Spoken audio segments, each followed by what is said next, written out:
The U.S. government is offering a reward of up to $5 million for information leading to his arrest and conviction.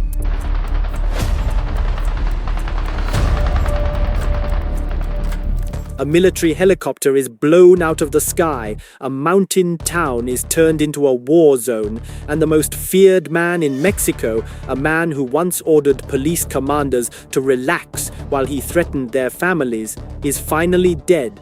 But as the smoke clears over the Sierra Madre, the US has already moved its crosshairs to a new, ghostly target, and $5 million says he's next. The US government is currently offering a reward of up to $5 million for information leading to the arrest and conviction of one man. But before we get to him, we have to talk about the seismic shift that just rocked the underworld. With central military intelligence and additional information from the institutions of the Security Cabinet, as well as from United States institutions, the Secretariat of National Defense tracked El Mencho's network of connections. In the early morning mist of Tapalpa, a quiet mountain town, the silence was shattered by the roar of 6 military helicopters and the heavy boots of Mexican special forces. This wasn't just another raid, it was a surgical strike. Nemesio Oseguera Cervantes, better known as El Mencho, the kingpin of the Jalisco New Generation Cartel, or CJNG, was the target. The operation was brutal. Intense clashes erupted as elite soldiers moved in on a wooded area dotted with cabins. El Mencho's security detail didn't just retreat, they fought back with high-caliber weaponry and rocket launchers. A military helicopter was actually struck and forced into an emergency landing. Amidst the chaos, El Mencho was found wounded in the undergrowth. He was placed into custody and rushed toward a medical facility. But the man who built an empire on violence didn't survive the trip. He died in transit. Now, before we dive into the high-tech mapping that made this takedown possible and who the US is hunting now, do me a quick favor. Hit that subscribe button and ring the bell. We're tracking the world's most dangerous networks, and you won't want to miss our next deep dive. So, what made this operation different? For years, kingpins have fallen, only to be replaced. But US officials confirmed that this hit was fueled by a brand new military-led counter-cartel task force. They didn't just find him, they mapped him. They built a target package from the ground up, analyzing his patterns, his inner circle, and his every move. You see, El Mencho wasn't just a trafficker, he was a system.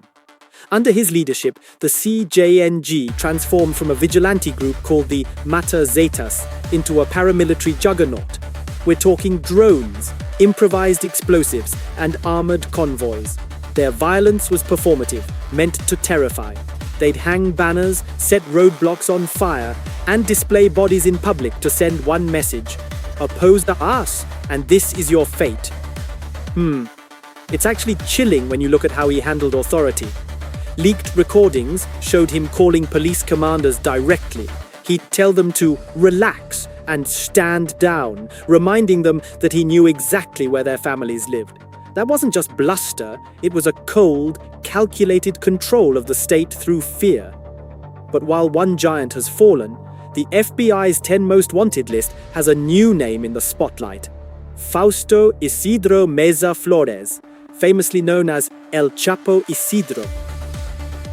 If you're enjoying this breakdown of the current cartel landscape, go ahead and give this video a like. It really helps the channel reach more people interested in global security. El Chapo Isidro is a different kind of beast. While others were loud, flashing gold chains and appearing in narco ballads, Isidro operated from the shadows. He's been described as a ghostly power broker. He's the main beneficiary of the internal wars within the Sinaloa cartel. While the sons of El Chapo Guzman, the Los Chapitos, were weakened by arrests, Isidro quietly expanded his influence in northern Sinaloa. He recently formed an alliance with Ismael El Mayo Zambada's faction, specifically working with El Mito Flaco Zambada.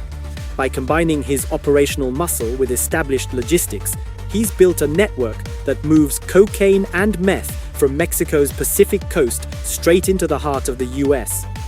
But here's the thing, growth carries massive risk. The US has officially launched the Joint Interagency Task Force Counter-Cartel, or JIATF-CC. This isn't just some desk job.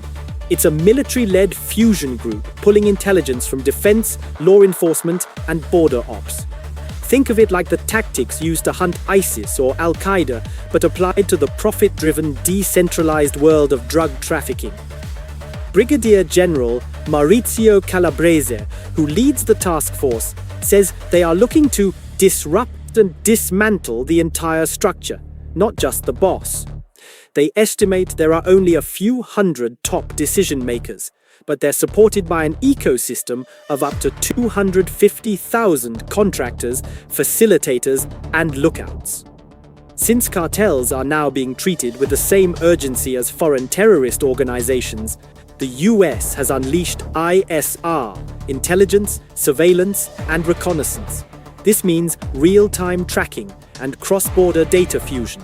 El Mencho was Exhibit A of this new strategy. His environment was studied, his layers of protection were peeled back, and eventually, the map led right to his door. So, if El Mencho was the system and he's gone, what happens now? Well, the immediate aftermath wasn't pretty. CJNG cells launched retaliatory attacks across 5 states. Hundreds of blockades were set up, and vehicles were burned. In fact, 25 National Guardsmen died in a single day of firefights, the highest loss for the Guards in Mexican history. It's a pattern we've seen before. When you remove the CEO of a criminal corporation without dismantling the supply chain, the organization doesn't dissolve, it splinters. Smaller groups start probing for weaknesses, and violence usually surges as they vie for that top dog spot. This is why security experts are issuing a very simple warning to Americans, including students planning spring break trips. Don't go. The transition is fragile, and the war is far from over. El Chapo Isidro knows he's next. Reports suggest he's already tightening his security, reducing his visibility, and narrowing his circle of contacts. He's survived this long because of a deep web of corruption. Agents recall getting within striking distance only for him to vanish hours before they arrived.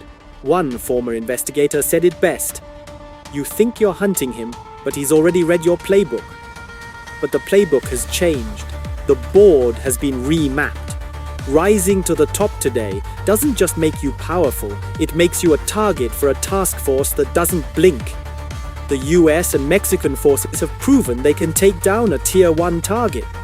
Now, the question isn't if they'll go after Isidro, but when. The death of El Mencho didn't bring peace. It shook the very foundation of the drug war.